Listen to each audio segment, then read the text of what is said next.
Bapak Ibu Saudara-saudari, para suster, para frater yang terkasih, selamat pagi. Apa kabar? Baik ya, semoga semuanya sehat-sehat selalu. Bapak Ibu yang mungkin belum kenal saya, baru ketemu kali ini, salam kenal, saya Romo Yogo. Saya beberapa minggu yang lalu pindah ke belakang, ke kompleks sebelah di Wisma Puruhita untuk mendampingi para frater di tahun orientasi rohani. Bapak Ibu Saudara-saudari, kalau kita merenungkan bacaan hari ini, ada beberapa bagian yang menurut saya menarik. Saya mau mengawali permenungan singkat pada kesempatan ini dengan sebuah, kalau tadi kita perhatikan baik-baik dalam bacaan kedua, ada definisi iman yang disampaikan pada bacaan kedua. Di sini ada frater-frater yang lagi kuliah filsafat dan teologi. Lagi panas-panasnya mereka ini. Beberapa sedang merumuskan skripsi. Sudah pada dapat kuliah iman dan wahyu ya? Sudah ya? Ya. Ada begitu banyak definisi iman. Kita bisa melihat dari berbagai macam sudut pandang. Dalam Ibrani bab 11 ayat 1 tadi dikatakan, iman adalah dasar dari segala yang kita harapkan dan bukti dari segala yang tidak kita lihat. Apa lagi gitu ya artinya ya. Definisi-definisi seperti ini kadang-kadang membuat kita bertanya apa maksudnya. Pasti ada begitu banyak definisi tentang iman. Kalau kita mengatakan saya beriman, artinya itu apa? Namun secara umum iman didefinisikan sebagai sikap percaya. Sikap percaya kepada Allah, mengakui kuasanya dan berserah diri kepadanya. Kira-kira definisi iman secara umum demikian. Mungkin pertanyaannya bisa diperdalam lagi. Mengapa manusia bisa beriman? Kenapa kita semua ini kok bisa beriman? Ada yang mengatakan karena manusia itu terbuka pada yang transenden. Manusia terbuka atau percaya bahwa dia meyakini ada sesuatu yang melebihi dirinya, melampaui dirinya. Atau dalam bahasa-bahasa secara teologis dikatakan percaya pada yang suci, yang transenden, yang kerap kali disebut sebagai Tuhan, Allah, Deus, Theos, dan lain sebagainya.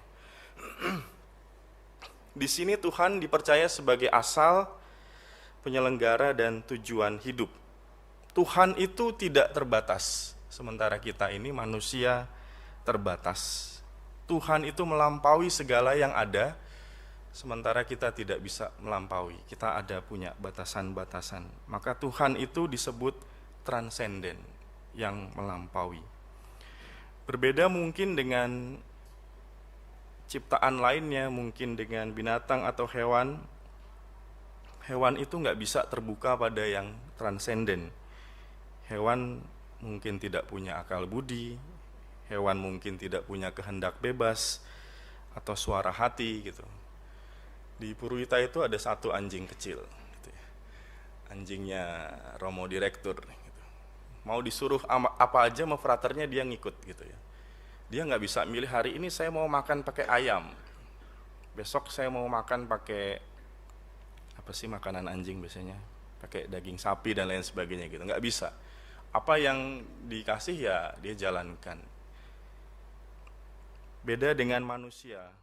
Manusia dengan keterbukaannya pada yang transenden, manusia kemudian dapat beriman. Dan dalam gereja Katolik, itu di satu sisi iman. Dalam gereja Katolik, iman selalu dikaitkan dengan wahyu. Hubungan antara wahyu dan iman ini bersifat komunikatif. Manusia tidak mungkin beriman kalau nggak ada wahyu. Wahyu itu paling gampang kita lihat di mana sih? Lihatlah kitab suci.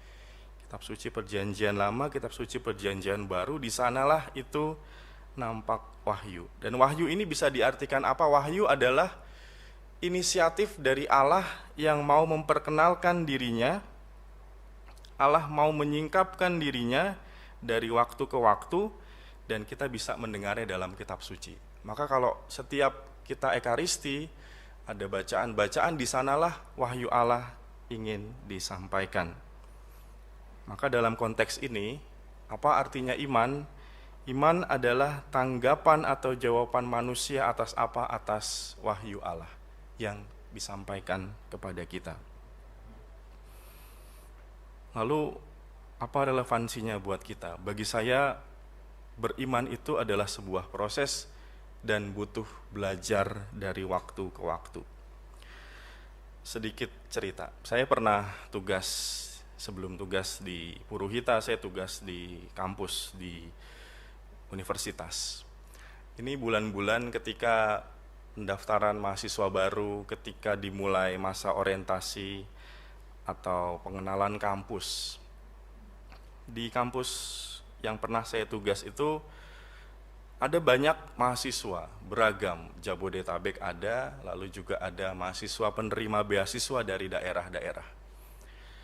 Pernah dalam suatu kesempatan para mahasiswa penerima beasiswa itu dikumpulkan, diajak cerita satu sama lain, kakak kelasnya berbagi pengalaman. Ternyata di bulan-bulan ini, khususnya bagi mahasiswa daerah datang ke Jakarta, itu adalah sebuah momen yang dalam tanda kutip mungkin tidak mudah. Mungkin momen-momen mengerikan dari daerah ke kota, ketemu anak-anak yang lain, momen-momen penuh perjuangan, momen-momen bisa jadi juga momen eksistensial. Dalam kesempatan itu mereka diajak cerita, oh ternyata susah ya, saya harus ngekos, saya harus ketemu kemacetan, saya harus ketemu kuliah-kuliah yang berbeda dengan pelajaran di SMA, dan kerap kali mereka mengalami tantangan. Lalu pada kesempatan itu juga diundang kakak kelas yang sudah beberapa tahun cerita bagaimana dia berjuang juga pada awalnya, namun berhasil bisa melewati itu semua. Di saat-saat sulit ternyata masih banyak orang yang hadir untuk menolong. Kisah ini kemudian dibagikan dan kemudian menguatkan para mahasiswa penerima beasiswa yang dari daerah, dan itu menguatkan mereka. Mungkin secara sederhana juga, kalau di sini ada frater-frater yang baru naik tingkat, mungkin pindah rumah, mungkin ketemu suasana baru, mungkin kalau di Puruhita itu fraternya masih baru-baru, belum pakai jubah, nanti September pakai jubah, 3 bulan nggak boleh ketemu orang tua gitu. Belajar berdoa setiap pagi, meditasi, bernyanyi, dan lain sebagainya. Mungkin bagi mereka ini pengalaman yang nggak mudah. Saya ketemu dengan orang baru, saya harus survive, saya harus mengikuti aturan-aturan, bangun 4:30 pagi langsung bersih-bersih gitu. Apa yang bisa saya buat? Saya harus seperti apa gitu. Dan kemudian banyak pengalaman yang harus diolah. Dan di satu sisi, disinilah iman juga bekerja. Iman juga dibutuhkan. Dan saya percaya beriman itu adalah proses belajar. Maka bukan berarti ketika kami para imam, suster, frater, apakah sudah selesai proses belajar berimannya? Tidak. Bagi saya, kalau saya pribadi, saya belajar justru dari teman-teman muda, dari para frater yang mau berjuang, mau survive, saya mau menjaga panggilan saya. Meskipun saya mengalami banyak tantangan, tapi disinilah kita belajar beriman. Sama halnya seperti hari ini kalau kita mendengar bacaan pertama disebutkan sejumlah tokoh-tokoh iman. Ada Abraham, ada Sarah, Ishak, Yakub. Di balik nama-nama ini sebenarnya mereka tuh oke-nya di apa sih gitu ya. Bagi saya mereka ini unggulnya di imannya. Abraham jelas kisahnya. Sarah, Ishak, dan Yakub juga jelas kisahnya. Kisah-kisah orang beriman. Lalu dalam bacaan Injil pun kita mendengar kisah para murid yang belajar beriman, belajar untuk menjadi siap sedia. Apakah saya siap sedia bagi kerajaan Allah? Kalau para frater itu kalau diutus tugas, kamu ngajar di sini ya, kamu tugas di sini ya, kamu nanti pergi tahun orientasi pastoral di sini ya gitu. Apakah saya siap sedia? Untuk melangkah ke kesiapsediaan itu dibutuhkan iman. Dan kita perlu belajar untuk beriman. kita belajar untuk beriman, dan di satu sisi belajar untuk beriman itu bukanlah sesuatu yang nggak mungkin. Itu bisa kita pelajari dan bisa kita yakini terus-menerus. Kenapa bisa kita yakini bahwa kita bisa beriman? Karena kalau kita lihat pewahyuan Allah, dari perjanjian lama sampai perjanjian baru, Allah itu selalu konsisten kepada manusia. Allah mau menyertai manusia apapun keadaan manusia. Maka manusia berani untuk beriman. Menjadi refleksi bagi kita, apakah kita berani untuk beriman?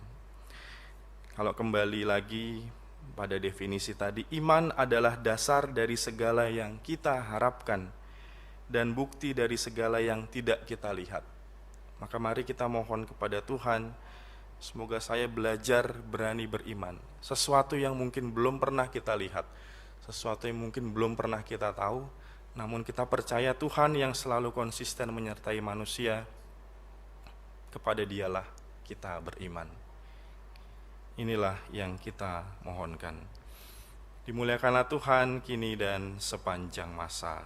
Amin.